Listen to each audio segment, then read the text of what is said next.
আসসালামু আলাইকুম রহমতুল্লাহি বারাকাতুহ। আমাদের অনেকের মনে একটা প্রশ্ন আছে যে আমার কি আসলে আরবি ভাষা শেখা জরুরি, বা এটা শিখলে কি আমার কোনো লাভ আছে। তাদের জন্য আজকের এই ছোট্ট ভিডিওটি করছি। দেখুন, আমাদের সৃষ্টিকর্তা মহান আল্লাহ তাআলা তার সর্বশেষ কিতাব নাজিল করেছেন আরবি ভাষায়, বাংলায় না, ইংলিশে না। তো আমাদের যদি জানতে হয় যে সৃষ্টিকর্তা আমাদের কাছে কি বলেছেন, তাহলে অবশ্যই আমাদেরকে আরবি ভাষা শিখতে হবে। না হলে আমরা কখনোই পূর্ণাঙ্গভাবে জানতে পারবো না যে আমাদের রব আমাদেরকে কি বলেছেন। তিনি তার সর্বশেষ কিতাব নাজিল করেছেন, যেটা যার পরে আর কোনো কিতাব এই পৃথিবীতে অবতীর্ণ হবে না। অতএব বুঝতে পারছেন যে এই কিতাবে আমাদের সৃষ্টিকর্তা আমাদের কি বলেছেন সেটা বুঝতে পারা আমাদের সবচেয়ে বেশি গুরুত্বপূর্ণ কাজ। অনেকে মনে করে যে আমার আরবি ভাষা শেখার প্রয়োজন নেই, আমি শুধু ট্রান্সলেশন পড়লেই আমার জন্য যথেষ্ট। কিন্তু বাস্তবতা হচ্ছে যে আরবি ভাষা থেকে আপনি কোরআনকে যে কোনো ভাষায় রূপান্তর করবেন না কেন, সেটা তো 100% হবেই না, বরঞ্চ 50-60% সঠিক হয় কিনা আমার সন্দেহ। কারণ প্রত্যেকটা সেন্টেন্সকে, প্রত্যেকটা ওয়ার্ডকে অনেক অনেকভাবে ট্রান্সলেট করা যায়, এবং যে ট্রান্সলেট করছেন সে তার ইচ্ছে মতো ট্রান্সলেট করে। যে কারণে হয় কি, কোরআনের যে সঠিক মর্মার্থ সেটা কখনোই ট্রান্সলেশনের মাধ্যমে বুঝতে পারা সম্ভব নয়।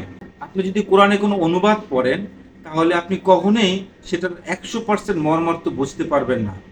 এবং দুঃখের বিষয় হচ্ছে যে ট্রান্সলেট করতে গিয়ে অনেকেই অনেক ভুল করে থাকে। এই জন্য আপনি অনুবাদের উপরে নির্ভর করতে পারবেন না, আপনাকে আরবি ভাষা অবশ্যই শিখতে হবে। দ্বিতীয় কারণ হচ্ছে, আপনি যখন নামাজ পড়েন তখন নামাজে মনোযোগী হওয়ার জন্য আপনাকে আরবি ভাষা শিখতে হবে। কারণ আপনি যে সূরাগুলো নামাজে পড়েন সেগুলো অর্থ যদি আপনি জানেন, তাহলে আপনার নামাজে আরও বেশি আপনি মনোযোগী হতে পারবেন।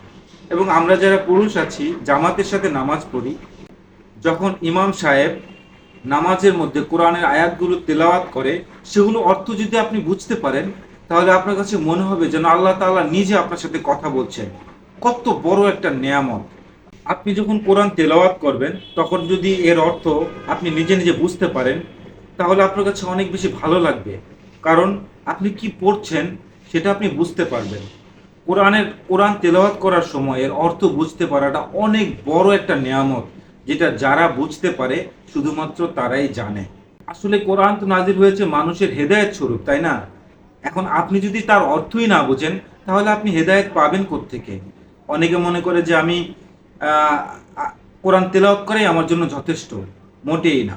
আপনাকে হেদায়েত প্রাপ্ত হতে হলে আপনাকে কোরআনের অর্থ বুঝতে হবে, জানতে হবে, এটা নিয়ে অধ্যয়ন করতে হবে। কিছু মানুষ আছে যারা মনে করে যে আরবি ভাষা শিক্ষাটা অনেক বেশি কঠিন। মোটেই না, আমি আপনাকে বলছি, মোটেই না। কারণ আমি কোনো মাদ্রাসা লাইনে পড়াশোনা করিনি। আমি 2018 সাল পর্যন্ত আরবিতে আরবি পড়তেই জানতাম না, কোরআন তিলাওয়াত করতেই জানতাম না। তখন আমি ছাত্র ছিলাম। তখন আমি মসজিদের একজন মুয়াজ্জিনের কাছে গিয়ে আরবি পড়া শিখলাম। তারপরে আমি সিদ্ধান্ত নিলাম যে আরবি ভাষা আমাকে শিখতে হবে।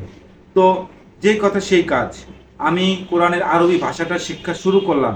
আমি চাকরি করছি, চাকরির পাশাপাশি আমি বাইয়ানা ইনস্টিটিউট থেকে আরবি ভাষাটা অধ্যয়ন করেছি।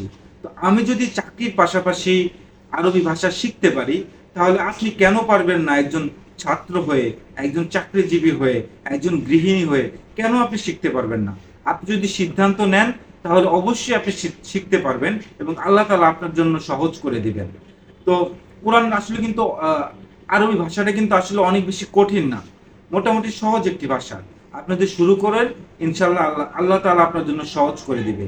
তাই চলুন, এখনই সময়, আমরা সিদ্ধান্ত নেই যে আমরা আরবি ভাষাটা শিখব, যেটা আমাদের এই দুনিয়াতে না, শুধু আখিরাতের জন্য অনেক কাজে আসবে ইনশাআল্লাহ। তাই আজকে থেকে ইনশাআল্লাহ শুরু করে দিন।